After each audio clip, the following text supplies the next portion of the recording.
மனித இனமே கவனமாக கேள். இனி அதிக நாட்கள் நான் உங்களுடன் இருக்கப் போவதில்லை. உங்களில் இருக்கும் எளியோருக்கு நீங்கள் அருந்தும் அளவிற்கு உணவு தாருங்கள். நீங்கள் உடுப்பதைப் போல் உடுக்க வையுங்கள். உங்கள் இறைவனை நீங்கள் சந்திப்பீர்கள். அவன் உங்கள் நடத்தைகளை கணக்கெடுப்பான்.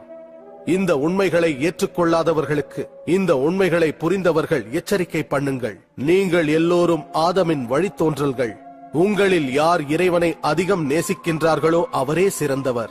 நான் சொன்னவற்றை ஆழ்ந்து யோசித்துப் பாருங்கள். உங்கள் ஆணவங்கள் அனைத்தும் அழிந்து போகட்டும். ஒவ்வொரு இஸ்லாமியனும் சக இஸ்லாமியன் தனது சகோதரன் என்று தெரிந்து கொள்ள வேண்டும். அனைத்து இஸ்லாமியரும் ஒருவருக்கு ஒருவர் சகோதரரே. இஸ்லாம் மார்க்கத்திற்குள் இன வேறுபாடுகள் இல்லை.